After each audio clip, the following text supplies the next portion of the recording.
আর সেই রাষ্ট্রের কাছ থেকে, যে রাষ্ট্রের বর্তমান সরকার মুসলিম নিধন, নাগরিক বঞ্চনাকে স্বাভাবিক করে তুলছে, কাশ্মীর থেকে দিল্লি সব জায়গায় এটা প্রমাণ আছে। এই দুই অবস্থান। এখন ছায়ানট তো বলতে পারেন আমরা রাজনীতি করি না, এ দাবি আর টেকে না। এই যুক্তিটা সবচেয়ে বড় ভণ্ডামি। কারণ রাষ্ট্রীয় পুরস্কার গ্রহণ করে একটা রাজনৈতিক কাজ। রাজনৈতিক ক্ষমতার কাছ থেকে সম্মান নিলে আপনি রাজনীতির ভেতরে ঢুকে পড়েন।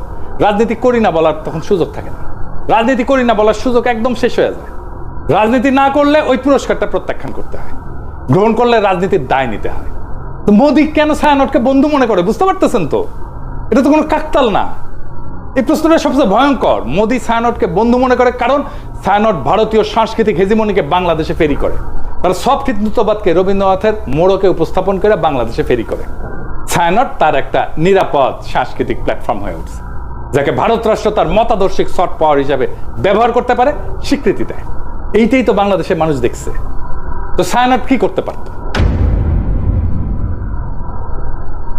পুরস্কার প্রত্যাখ্যান করতে পারত। ইতিহাসে অসংখ্য উদাহরণ আছে যেখানে পুরস্কার গ্রহণ না করাই নৈতিক অবস্থান হয়ে ওঠে, প্রত্যাখ্যানই প্রতিষ্ঠানকে সম্মানিত করে।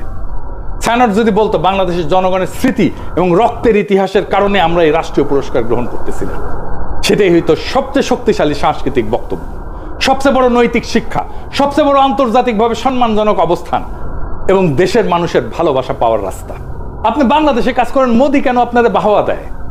কেন দেয়? এই প্রশ্নের জবাব দিতে হবে না? বাংলাদেশের মানুষের সাথে আপনার কন্ট্রাক্টটা কি? সোশ্যাল কন্ট্রাক্ট কি? আপনি সমাজের রাষ্ট্রে কি অবদান রাখছেন? একটা প্রতিষ্ঠান করছেন। বাংলাদেশের সাথে আপনার কন্ট্রাক্টটা কি? বাঙ্গু সুশীলদের সফট হিন্দুত্ববাদের দীক্ষা দিচ্ছেন, আর যে রাষ্ট্রেরা মানুষের মৃত্যুর স্মৃতিতে বাংলাদেশে ঘৃণার প্রতীক তার হাত থেকে সম্মান নিচ্ছেন। লজ্জা লাগে না? সমাজ তো হঠাৎ করে পাগল হয়ে যায়নি, মানুষ হঠাৎ করে সংস্কৃতি বিরোধী হয়ে ওঠেনি। এটা জমে থাকা একটা দীর্ঘ বিচ্ছেদের বহিঃপ্রকাশ। বাংলাদেশের মানুষ এমন ছায়ানট চায় যে তার দুঃখে কাঁদে, তার স্বপ্নে সহযাত্রী হয়, তার কল্পনার ভাষা হয়ে ওঠে। বাংলাদেশের মানুষ এমন ছায়ানট চায় যে মোদির অখণ্ড ভারতের কল্পনাকে রবীন্দ্রনাথের সুরে ঢেকে দেয় না, বরং সুরে ফেলে দেয়। যদি ছায়ানট নিজেকে সেইভাবে পুনর্গঠন করতে পারে, জনগণের স্মৃতি, ক্ষত আর আকাঙ্ক্ষার পাশে দাঁড়াইতে পারে, তাইলে ছায়ানট আবার উঠে দাঁড়াবে।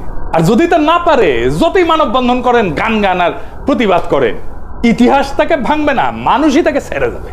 আপনি ছাত্রই পাবেন না, কেউ আর গান শিখতে আসবে না, কেউ আর সেখানে নিজের স্বপ্ন খুঁজবে না, কেউ নিজের কল্পনার সাথে ছায়ানটকে জুড়বে না। আপনার কালচারাল লেজিটিমেসি কোলাপস করতেছে।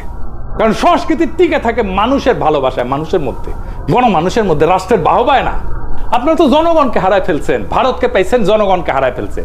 যে সংস্কৃতি জনগণকে হারায়, সে শেষ পর্যন্ত কালের অন্ধকারে হারায় যায়। এটাই ইতিহাসের সত্য।